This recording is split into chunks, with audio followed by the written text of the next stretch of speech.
జై శ్రీరామ్. హిందూ బంధువులందరికీ నమస్కారాలు. పార్లమెంటు అనేక రోజులుగా అపోజిషన్ పార్టీస్ యొక్క డిస్రప్షన్స్, వాళ్ళ యొక్క గొడవలు, ఆందోళనలు, అరవడాలు,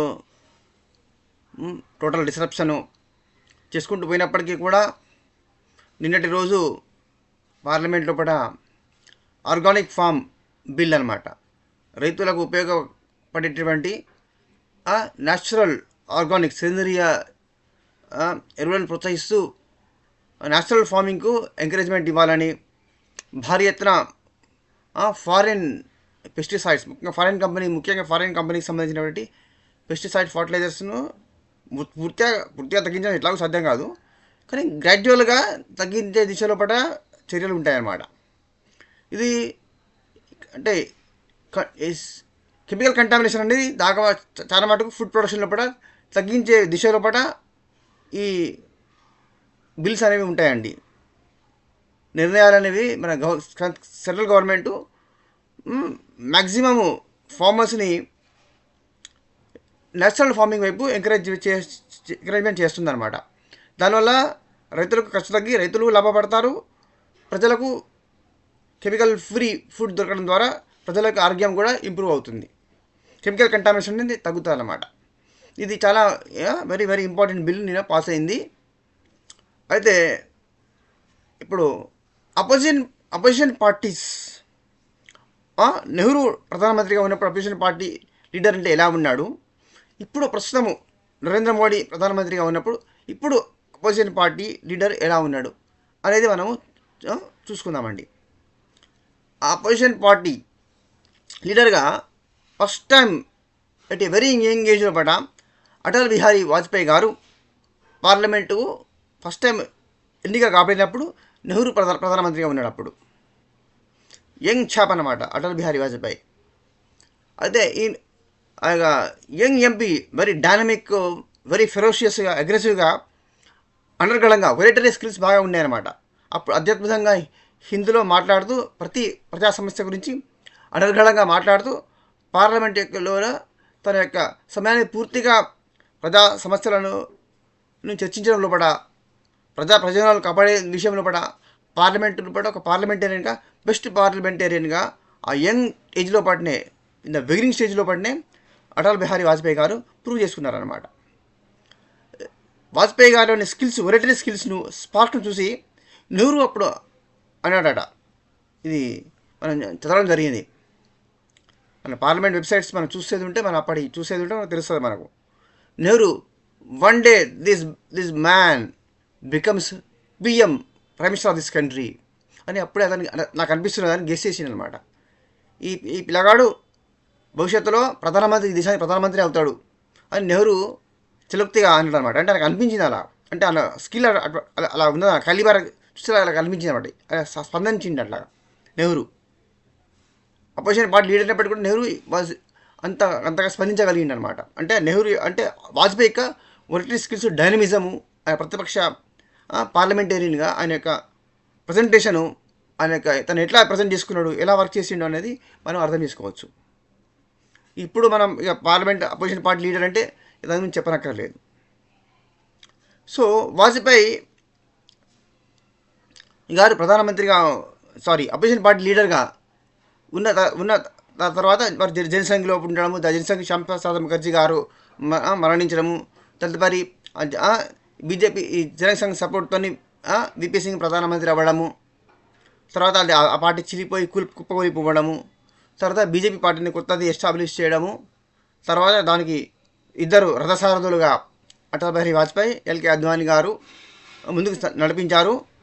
బీజేపీ పార్టీ స్థాపించిన తర్వాత ఫస్ట్ టైం ఇద్దరు ఎంపీలు గెలిచారనమాట. లక్నో నుంచి వాజ్పేయి గారు గెలిచారు. అంటే వెరీ లాంగ్ టైం పార్లమెంటేరియన్ అనమాట. మన భారతదేశ పార్లమెంటు చరిత్రలో పట్టినే అత్యధిక కాలం పార్లమెంటేరియన్గా ఉన్నది వాజ్పేయి గారు అనమాట. Very very long period parliamentarian ఆయన, వెరీ సీనియర్ పార్లమెంటేరియన్. ఇద్దరు గెలిచారు లక్నో నుంచి వాజ్పేయి గారు. ఆ స్థాయి నుంచి అధికారంలోకి వచ్చే వరకు బీజేపీని ముందుకు నడిపించారన్నమాట. అంటే వారి యొక్క ప్రతిభ, నాయకత్వ లక్షణాలు ఎలా ఉంటాయో మనం అర్థం చేసుకోవచ్చు. తర్వాత అలయన్స్ ఫామ్ చేసిండ్రు, తర్వాత అధికారంలోకి వచ్చిండ్రు. జస్ట్ ఒక ఎంపీ తక్కువన్నాడని అవిశ్వాస తీర్మానం పెట్టి ఓడించిండ్రు. ఒక కాదు, వాజ్పేయి గారు తలుచుకుంటే 50 మంది ఎంపీలను కొనగలిగేవాడు. డబ్బులు ఇస్తామంటే ఆశపడి పదవులు ఇస్తామంటే డబ్బులు ఇస్తారంటే వచ్చేవాళ్ళు. అయినప్పటికీ మొరల్ వాల్యూస్కు నిలబడి నాకు అధికారం అక్కర్లేదు అని చెప్పి ఒక ఎంపీ తక్కువ ఉన్నప్పటికీ కూడా రిజైన్ చేసి వెళ్ళిపోయారు. కానీ హార్స్ రైడింగ్కు పాల్పడలేదన్నమాట. ఎంపీలను కొనుక్కోవడం అనైతికమైనటువంటి చర్యలకు, అన్డెమోక్రటిక్ చర్యలకు పాల్పడలేదు. తర్వాత మళ్ళీ ఎలక్షన్స్ పోయినరు. అధికారం ఎవరికి మెజార్టీ లేదు కదా. మళ్ళీ ఎలక్షన్స్ దేశం మీద భారం పడ్డది. మళ్ళీ ఎలక్షన్ పోతే మళ్ళీ బీజేపీకి ఎక్కువ సీట్లు వచ్చినాయి. కాంగ్రెస్కి ఎట్లా కూడా వచ్చే అవకాశం లేకుండే. మళ్ళీ 13 నెలలకు మళ్ళీ గవర్నమెంట్ను పుల్ డౌన్ చేసింది. అప్పుడు మళ్ళీ గవర్నమెంట్ కూలిపోయింది. మళ్ళీ next time full tenure Vajpayee గారు ప్రధానమంత్రిగా పనిచేశారు. అంటే 3 సార్లు ప్రధానమంత్రి అయింది. ఫస్ట్ టైం 13 రోజులే, second time 13 months, third time full tenure, పూర్తి కాలము వాజ్పేయి గారు ప్రధానమంత్రిగా పనిచేయడం జరిగింది. ఇంకా వారు ప్రతిపక్ష నాయకుడిగా ఇప్పుడు మన అపోజిషన్ పార్టీ అసలు ఇలా పనిచేయాలి. అపోజిషన్ పార్టీ లీడర్ అంటే అధికారంలో ఉన్నటువంటి గవర్నమెంట్ లోపల క్యాబినెట్ మినిస్టర్కి ఎంత స్టేటస్ ఉంటుందో అంత స్టేటస్, అంత హోదా, అంత గౌరవము, అంత వాల్యూ పార్లమెంటు రాజ్యాంగం ప్రకారంగా ప్రతిపక్ష నాయకుడికి కూడా ఉంటుందన్నమాట. ఆయనకు కూడా protocol is equal to cabinet minister అనమాట. కేంద్ర మంత్రి స్థాయి ప్రోటోకాల్ ఉంటుంది ప్రతిపక్ష నాయకుడికి, అపోజిషన్ పార్టీ పార్లమెంట్లో అపోజిషన్ పార్టీ లీడర్కు. కానీ ఇప్పుడు ఎంత దిగజారిపోయిందంటే మీకు చెప్పనక్కర్లేదు, మీకు అందరికీ తెలిసిన విషయమే. ప్రతిపక్ష పార్టీ నాయకుడిగా ఉన్నప్పుడు పివి నరసింహారావు గారు ప్రధానమంత్రిగా ఉంటే వారు యుఎన్ఓకు అధికారం తమ పార్టీ నుంచి ఎవరిని పంపించాలనుకోలేదు, నమ్మలేదు. అపోజిషన్ పార్టీ లీడర్ ఉన్నటువంటి వాజ్పేయి గారిని యుఎన్ఓకు, ఐక్యరాజ్య సమితికి యుఎన్ఓకు పంపించారు. మన భారతదేశం ప్రతినిధిగా యుఎన్ఓలో మాట్లాడడానికి అటల్ బిహారీ వాజ్పేయి గారు ప్రతిపక్ష నేతగా ఉండి వారు వెళ్ళి యుఎన్ఓ లోపల మన భారతదేశం యొక్క పాయింట్ ఆఫ్ వ్యూను, ఇంటర్నేషనల్ మ్యాటర్స్ అన్నింటి లోపల, అంతర్జాతీయ విషయాల లోపల, ఇంటర్నేషనల్ పాలిటిక్స్, ఎకానమీ, పాలిటిక్స్ మొత్తం అన్నింటి విషయాల్లో మన దౌత్య విధానము, మన ఎక్స్టర్నల్ ఫారెన్ పాలసీ ఎలా ఉంటుంది, అన్ని విషయాల గురించి అనర్గళంగా హిందీలో మాట్లాడడం జరిగింది. అంతమందుకు ప్రధానమంత్రి ఇండియా నుంచి ఎవరిపోయినా కూడా ఇంగ్లీష్లో మాట్లాడేవాళ్ళు. First time Vajpayee spoke in Hindi in UNO. మన భారతదేశం యొక్క గౌరవాన్ని, స్వాభిమానాన్ని చాటుకోవాలని చెప్పి వారు హిందీలోనే మాట్లాడడం జరిగింది. మీరు ట్రాన్స్లేటర్ పెట్టుకొని మీరు తెలుసుకోండి నేను ఏం మాట్లాడాను. అంతేకాని నేను నా మాతృభాష హిందీలో మాట్లాడతాను అని తమ భారతదేశం యొక్క పాయింట్ ఆఫ్ వ్యూను అత్యద్భుతంగా ప్రజెంట్ చేసినారు యుఎన్ఓ లోపల. అంటే అటువంటి గౌరవాన్ని ruling party PM PV Narasimha Rao Atal Bihari వాజ్పేయికు ఇచ్చిండు.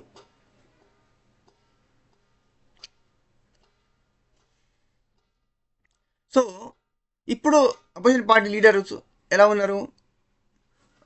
ఎప్పుడు కాంగ్రెస్ పార్టీ అధికారాన్ని కోల్పోయి ప్రతిపక్షంలో రాగానే వాళ్ళే మేము బయట నుంచి మేము మద్దతు ప్రకటిస్తాము అని చెప్పి ఐకే గుజరాల్ను, దేవేగౌడను, ఒకసారి చంద్రశేఖర్ను, ఒకసారి ఇలా అధికారంలో పిఎంలో కూర్చోబెట్టడము, తర్వాత వాళ్ళ మద్దతు ఉపసంహరించుకొని వాళ్ళని గవర్నమెంట్ కూలగొట్టడము, ఇలా చేసిందనమాట. వాళ్ళు ఎన్ని రోజులు పిఎంగా ఉంటే అధికారంలో వేరే పార్టీ వాళ్ళు ఉంటే వాళ్ళని రోజులు వీళ్ళు అపోజిషన్ పార్టీలో ఉండి వాళ్ళని టార్చర్ గురి చేసి అవమానాలు చేయడము, బూతులు మాట్లాడడము, పార్లమెంట్లో కూడా ఎటువంటి అబ్యూజివ్ లాంగ్వేజ్ మాట్లాడతారంటే మనం ఆశ్చర్యం కలుగుతుందన్నమాట. పార్లమెంటు లైవ్ ప్రొసీడింగ్స్ను గతంలో నేను చూసి ఉన్నాను కాబట్టి ఎంతోమంది చూసి ఉంటారు, చాలామంది కోట్ల మంది ప్రజలు తెలుసు పార్లమెంట్లో ప్రొసీడింగ్స్ ఎంత అధ్వానంగా ఉన్నాయి, దిగజారిపోయాయి, ఎలా బూతులు మాట్లాడుతున్నారు, ఎలా కామెంట్ చేస్తున్నారు, ఎట్లా నొల్లి బైకులు విరగొట్టడము, బెంచ్ ఎక్కి అరవడము, బల్లలు చరవడము, స్టూడియంలోకి వెళ్ళడము, స్పీకర్ దగ్గర వెళ్ళి ఆయన అరవడము, ఆయన చుట్టూ మూగడము. మొన్న ఆఖరికి తోసేసి ఒక ఓల్డ్ ఎంపీని ఓల్డ్ ఎంపీని తోసేసి ఆయన ఐసీయూలో పడేట్టు తల పగిలిపోయి ఐసీయూలో చేరుకొని చేసే పరిస్థితి, ప్రాణానికే ప్రమాదం తీసుకొచ్చే స్థాయికి గుండాలాగా బిహేవ్ చేసిండు రాహుల్ గాంధీ మొన్న అపోజిషన్ పార్టీ లీడర్గా. వాళ్ళ పార్టీ నుంచి ఎన్నికైనటువంటి ప్రధానమంత్రే కదా మన్మోహన్ సింగ్, చచ్చిపోయిండు.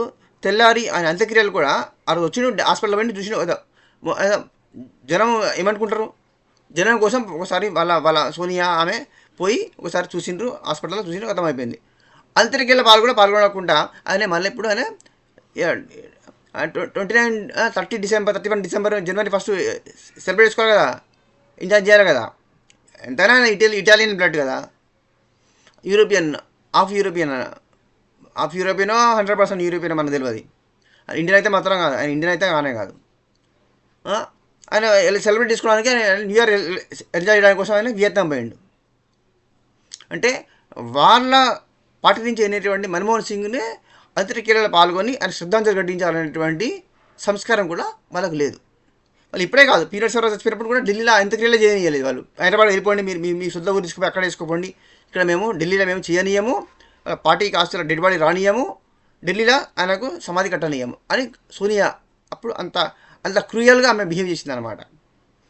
ఆమె వెనుక నుండి ఆమె ఎంత క్రూయల్గా ఈ దేశాన్ని, ఒక ఇటాలియన్ ప్రాచీన కాలం క్లియోపాత్రాను ఎంతోమంది క్రూరమైన రాజులు రోమన్ కింగ్స్ ఎంత క్రూయల్గా పనిచేసినరో, బిహేవ్ చేసినరో అంత క్రూరత్వాన్ని ఈమె ఎగ్జిబిట్ చేసింది అనేక తమ ఇక విధానాల ద్వారా. పైకి మాట్లాడరు వాళ్ళు, కానీ చేసేటవన్నీ క్రూయల్ పనులే ఉంటాయి వాళ్ళే. గజనీ, ఘోరీ, ఔరంగజేబు ఆ లెగసీ వాళ్ళు ఇన్హెరిట్ చేసుకున్నారన్నమాట. అటు రోమన్ కింగ్స్, క్రూయల్ రోమన్ కింగ్స్ను, ఇటు ఇటు ఇటు ఇటు అటు నుంచి వచ్చేటటువంటి గజనీ, ఘోరీ, ఔరంగజేబు లెగసీ అనమాట వీళ్ళది. అది ఇన్హెరిట్ చేసుకున్నారన్నమాట వాళ్ళు. అంత క్రూయల్గా వాళ్ళు బిహేవ్ చేశారనమాట. అపోజిషన్ పార్టీ లీడర్గా దేశానికి ఉపయోగపడే పాలసీ బిల్ 5 ఉంటే దానికి మద్దతు ప్రకటించి అది బిల్ పాస్ అయ్యేలాగా మాట్లాడాలి, బిల్ పాస్ చేయాలి, మద్దతు ప్రకటించాలి. ప్రజలకు ఏమైనా ఇబ్బంది కలుగుతుంది, దేశానికి మంచి జరగదు, దానిలో సైడ్ ఎఫెక్ట్స్, దానికి డిసడ్వాంటేజెస్ ఉన్నాయి, సైడ్ ఎఫెక్ట్స్ ఉన్నాయి, దానికి దుష్పరిణామాలు ఉంటాయి, దానికి అడ్వర్స్ ఎఫెక్ట్స్ ఉంటాయి. మందుకు సైడ్ ఎఫెక్ట్ ఉన్నట్టు ఈ బిల్లుకు ఇంప్లిమెంట్ చేస్తే దీనికి అడ్వర్స్ ఎఫెక్ట్స్ ఉంటాయి, దీనికి రిజల్ట్స్ కౌంటర్ ప్రొడక్టివ్ ఉంటాయి అనుకున్నప్పుడు అబ్జెక్షన్స్ తెలియజేయాలి. ఈ బిల్లులో కూడా అమెండ్మెంట్స్ చేయండి, ఇది నచ్చింది మాకు, ఈ పాయింట్ నచ్చింది, ఈ పాయింట్ నచ్చలేదు, కాబట్టి మేము దీన్ని మీరు అమెండ్మెంట్ చేయండి, అప్పుడు మేము మద్దతు ప్రకటిస్తాము అని ఇలా కన్స్ట్రక్టివ్గా మాట్లాడాలా, డిస్కస్ చేయాలా. పాలసీ మేకింగ్ మెకానిజం లోపల రూలింగ్ పార్టీకి ఎంత రెస్పాన్సిబిలిటీ ఉంటుందో అపోజిషన్ పార్టీ కూడా అంత రెస్పాన్సిబిలిటీ ఉంటుంది. That is what democracy is all about. But they never worked as a constructive opposition in the parliament history for the past 20-30 years. వాళ్ళు ఎప్పుడు ఓడిపోయింది ఉంటే అప్పుడు వాళ్ళు వాళ్ళు అంతే, వాళ్ళు డిస్ట్రక్టివ్ ఫోర్స్గానే పనిచేస్తారు వాళ్ళు.